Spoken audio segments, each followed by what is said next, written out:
Go ahead. What you was saying? I said it's so many people out here doing work where what should be free has been monetized. Particularly when we think about helping people get on the journey where they're dealing with healing. Everything about healing you shouldn't have to pay for. Going on a journey you shouldn't have to pay for. It shouldn't be monetized. I think the other piece about it is when we haven't I can only take you to the level of my own personal growth and healing. And so what we have is people who have done surface level work helping other people do barely surface level work. And so you make people dependent on you because you haven't really been set free, so you can't set them free. So it creates a cycle of dependence, and nobody is getting completely healed from what they're doing. And we're seeing generations of stuff just keep repeating itself over and over again because we're not breaking stuff. We're not tearing it down. We're not tearing strongholds down. The only thing we're doing is showing people how to live with them and make it look good when you live with them. So as long as it look good, you got to deal with it. And when you think about it, that's why the rates of mental health professionals who are committing suicide, who are having issues with depression and stuff, it's huge. It's because people aren't tearing down their own strongholds in their lives before they're going out here trying to tell somebody else, I made it, and their life's still messed up. Can I ask a question? Yeah. Do you feel like on the spiritual level, that when you trying to help somebody else, it's kind of like the people who said in the Bible say, I come in the name of the Jesus Paul said, and then the demons whoop their tail and send them out the house. It's like, okay, I'll find the chapter and verse, but so when you said that, it made me think about like people who aren't really walking in their light of true healing, or they haven't and I even look at in the church, you got some people who speak from a broken place, right? And that broken place is always speaking the negative and a little about the positive. But it's attractive because that spirit is familiar to Right. what other people are going through. So I'm gonna draw a lot of people. Right, because I'm talking to your issues, Yeah. not your truth. Because the people say this is my truth. No, the truth is God's word. But the issue is I'm having problems with my relationship. I'm having problems with my job. I'm having problems with my kids. I'm having problems with my co-parent, or whatever it is, right? So I'm talking to this brokenness, and we never got to the root cause, because the root cause is you had an issue with your mama, and your mama raised you to be a very dependent and sorry excuse for a man. So now you out here attracting broken women and using and abusing. I mean, that's just one example, right? Or I could be, Miss whatever, and I think that my beauty and my body, whether I use it or not, is going to attract. So I make sure I get the BBL, the breasts, put on these things. But what happened in 10 years when your BBL don't work? People don't realize you have to re-up that stuff. What happens in 10 years? Right. And the root cause of it is I don't like who I am inside because I've never healed. I've never dealt with my issues. And I've only heard the negative. I feel like the way through my issues is to help people see me differently. Because I don't see myself differently. Right. I ain't want us to get away from that. That's it. Yeah. But and so the reason we were talking about this is the point that I was making is I'm very particular about how my elevation occurs, what it looks like, where my voice gets used, particularly around. So I'll give you an example. I was in a hot tub in Arizona, chilling, doing my thing on my own spa retreat. Happens to be another black woman there, and she ends up getting in the hot tub with me. It's just the two of us. We end up being in there for 2 hours, had this amazing conversation. Come to find out, she's from Atlanta. Not so many details. We just gonna tell the root of it all. Go ahead. Okay. She's from Atlanta. She works with... Oh, well, you just got to take that out of the recording. Too late now. Go ahead. Keep going. works with, one of the top publishers, speakers from my field. So you're going to have to just not use Go it ahead. for my field. But in that, you can't use it. So in that, you going to have to chop it.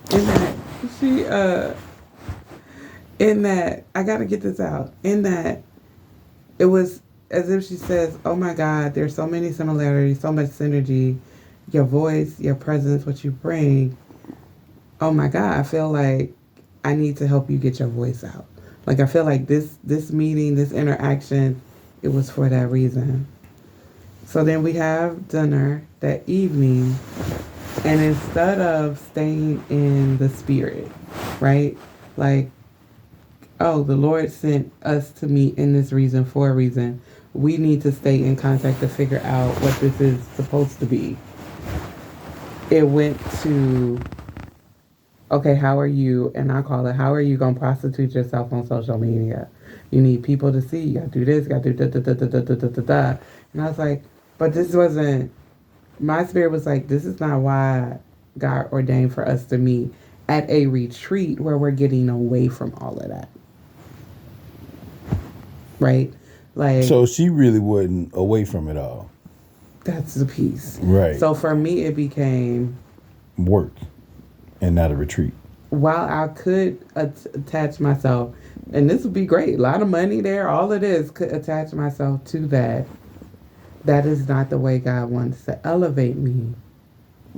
And I have to be okay walking away from it.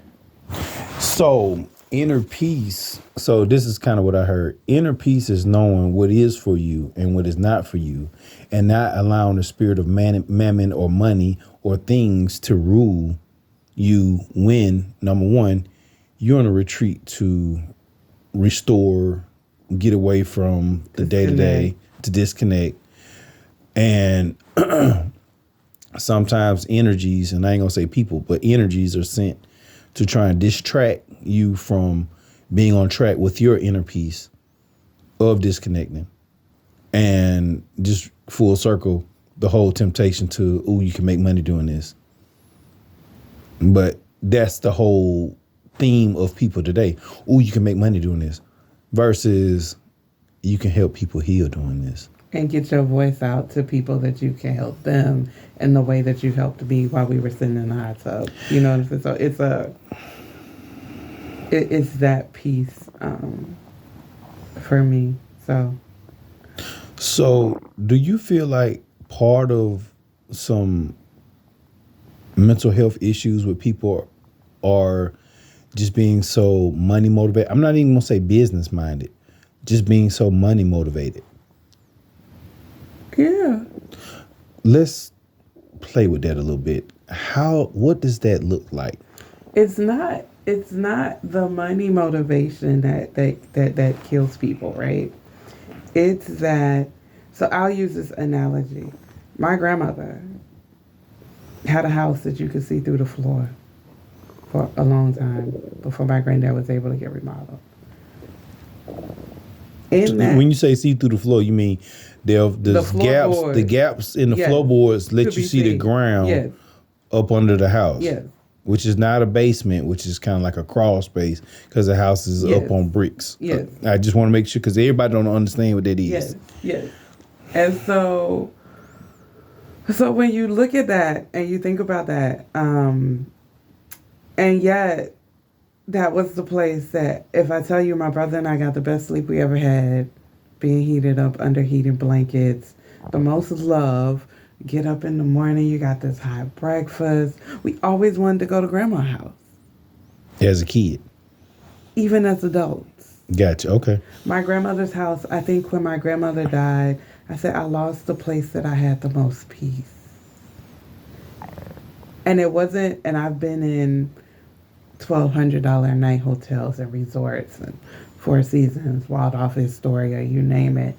But the Jefferson Hotel in D.C., but you name it, the place where I felt the most peace was this 3-room house where, until my grandfather got enough money for retirement, you could literally sometimes feel the air coming up from the bottom.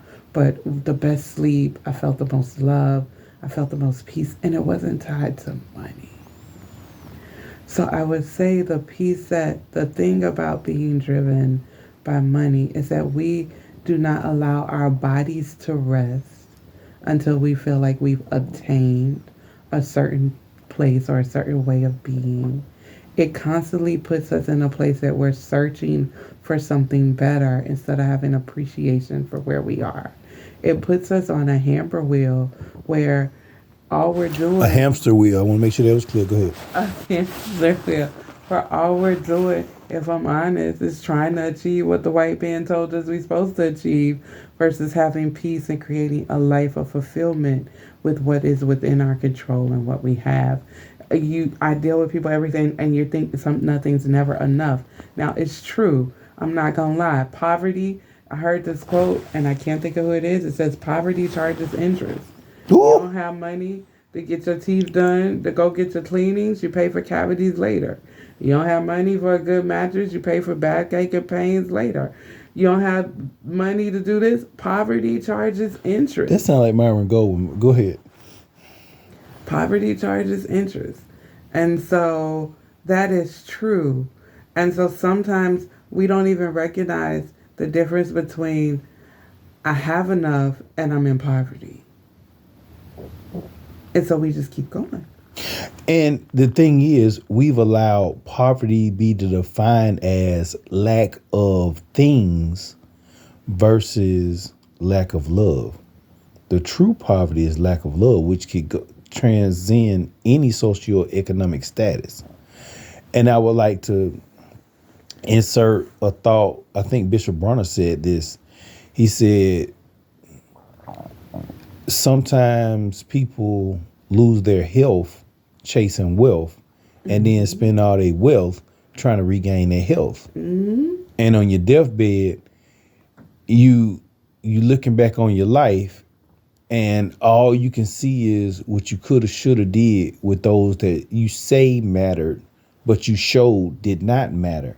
And we show people that they don't matter when you can work sick on a job, but you can't come home sick and love on your kids or your mate or your wife or your spouse or your husband or whatever you want to call, the people you say you love. You can't give them that same, even though it may not be your 100%, but hey, I'm going to at least, I can't make you no dinner, but I'm going to make you this fruit bowl, and I'm going to rinse it off for you, and I'm going to hand it to you. And I'm gonna hold you, and I'm gonna rub your feet, or I'm gonna read you a story, even though my nose all stopped up. I gotta say the little bitty spider. And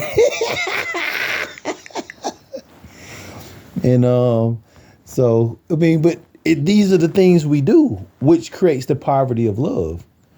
I think it's not just the poverty of love between another love human deficit. being. I'm sorry. Go ahead. I think it's, if I had to be honest, I'm thinking about Viola Davis and her book Finding Me.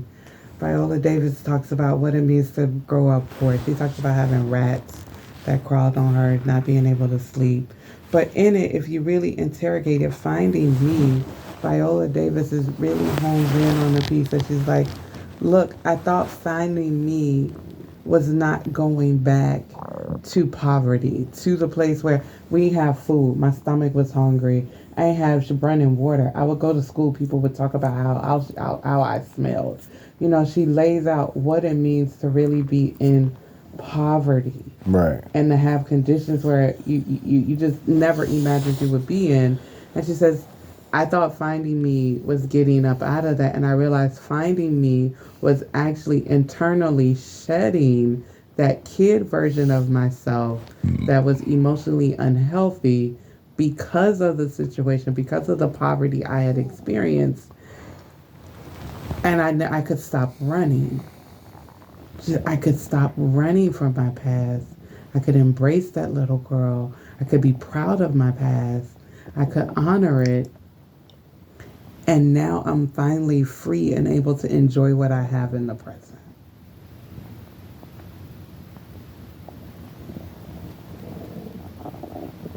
Wow.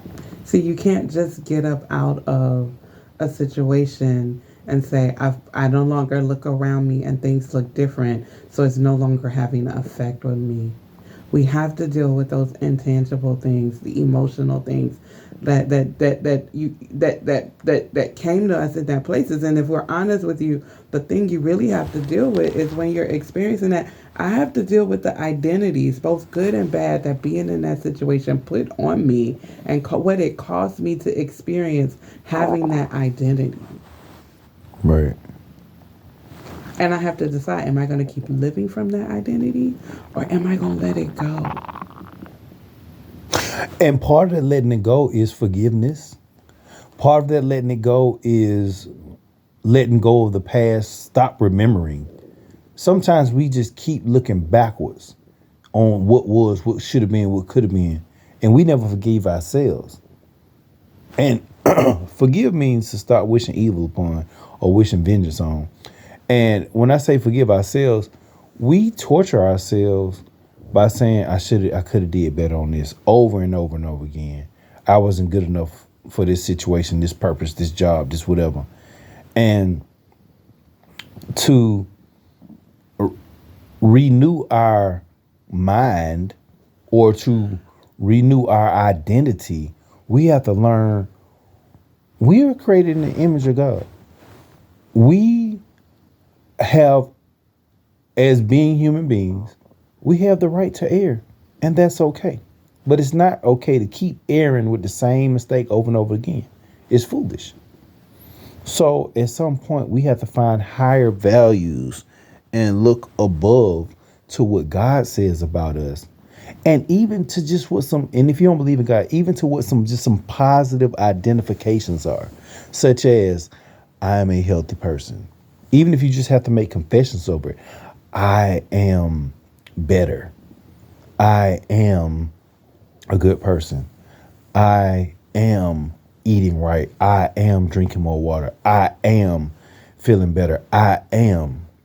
And allowing the inner me to stop being the enemy that is killing you and self-sabotaging life, relationships, jobs, business deals, because we never deal with the inner me.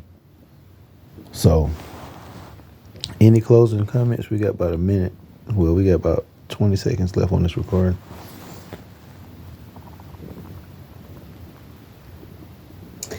If I had to say anything, I would say Dr. Miles Monroe says, we operate and behave out of our vision, how we see ourselves.